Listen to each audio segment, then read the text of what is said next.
there's a lot of different ways this crime could have been committed. That was the blood-drenched frontman for the National Rifle Association, Wayne LaPierre, who takes home over $1 million a year of the dues money sent into him by gun owners like the mother of the killer of the women and children at Sandy Hook Elementary School. We don't yet know if she was a member of the NRA. Maybe that's something Wayne LaPierre can tell us on Friday when the NRA finally makes its long-awaited statement. Wayne LaPierre loves to use that line after every gun crime that stuns the nation. There's a lot of different ways this crime could have been committed. But here's what we know. A homicidally crazed man went into an elementary school on Friday. He got 22 kids. That's right, 22. And they are all alive today because it happened in China. And he attacked the children with a knife because that was the most deadly weapon he could possibly get his hands on in his village of Chengping. And so, no, there are not a lot of different ways that mass murder at Sandy Hook Elementary School could have been committed. There is only one way, the way that Wayne LaPierre wants to preserve: mass murder by firearm, an all too common American way of death. I think the American public has had their fill of what happened last night. No, that was not Wayne LaPierre speaking the day after the massacre of the children and the women at Sandy Hook Elementary. He has been in hiding since then. That was Wayne LaPierre the day after this happened. Our current gun culture, Whitlock wrote, ensures that more and more domestic disputes will end in the ultimate tragedy, and that more convenience store confrontations over loud music coming from a car will leave more teenage boys bloodied and dead. Handguns do not enhance our safety. They exacerbate our flaws, tempt us to escalate arguments, and bait us into embracing confrontation rather than avoiding it. That simple comment by Bob Costas sent Wayne LaPierre rushing to the microphone to tell the world that the American public has had their fill. Not of gun violence, not of mass murder. The American public has had their fill of Bob Costas. Wayne LaPierre is a professional liar. He lies for a living. Professional liars know when to shut up. They know when their lies won't work. And so as Wayne LaPierre remains silent and in hiding this week, his world is changing around him. Another mass murder, this time of children, has finally forced some people to change their minds about guns. Some senators and congressmen are changing their minds. Some former congressmen like Joe Scarborough are changing their minds. And today, the conservative New York Post is to the left of the New York Times on guns. The Post editorial today says, "Has technology rendered the Second Amendment to the U.S. Constitution obsolete?"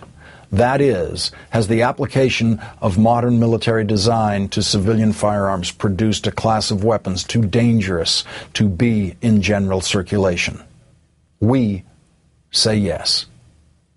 Included in that we, in the lead editorial, is the owner of the New York Post, Rupert Murdoch, an Australian by birth who became an American citizen by choice late in life.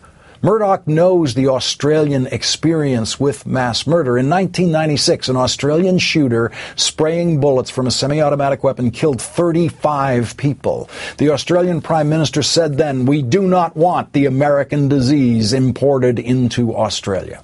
He meant, of course, the American disease of mass murder by firearm. The Australian government then banned assault weapons, tightened licensing, and created buyback programs for guns. Since then, there have been no gun massacres in Australia. None. And here in the United States, children age 5 to 14 years are 13 times more likely to be killed by a gun than children in other developed nations. And the more guns your state has, the more likely your children are to be killed by guns. In fact, the more guns a state has, the more likely people of all ages are to be killed by guns. Guns do not increase our safety, they increase our risk of death by guns. A Harvard School of Public Health study finds the health risk of a gun in the home is greater than the benefit. That gun accidents are most likely to occur in homes with guns, and that a gun in the home is a risk factor for intimidation and for killing women in their homes, as the mother of the shooter in Connecticut so suddenly discovered on Friday morning. The Harvard study also found, quote, there is no credible evidence of a deterrent effect of firearms or that a gun in the home reduces the likelihood or severity of injury during an altercation or break-in. Those are the facts of gun ownership in America, facts that professional liar Wayne LaPierre does not want you to know. And so tonight, Wayne LaPierre continues to huddle in hiding with his advisors, trying to come up with what the NRA should say when they make their announcement on Friday, exactly 1 week to the day since the massacre of women and children at Sandy Hook Elementary. There is no chance that Wayne LaPierre will choose to say what is best for the country or our children. He is simply trying to figure out what is best to say for the preservation of his $1 million paycheck and for the longevity of the NRA. He may decide it is time, for the NRA's sake, to follow in John Boehner's footsteps in the fiscal cliff negotiations and take a small, compromising step towards sanity. Maybe agree with the New York Post and other conservative commentators who think the sale of high-capacity ammunition magazines should be restricted. Some small step like that. Or maybe Wayne LaPierre will calculate that it is right for the NRA to continue to pretend that the Second Amendment, written at a time when the right to bear a firearm meant the right to bear a musket capable of firing exactly one bullet at a time with a very cumbersome reloading process that would take you about a minute, if you're good at it. Wayne LaPierre may try to continue to pretend that the Founding Fathers, who wrote the right to bear muskets into the Constitution, that those Founding Fathers intended for us all actually to be able to obtain and bear weapons of mass murder beyond the wildest contemplation of any of the authors of the Constitution.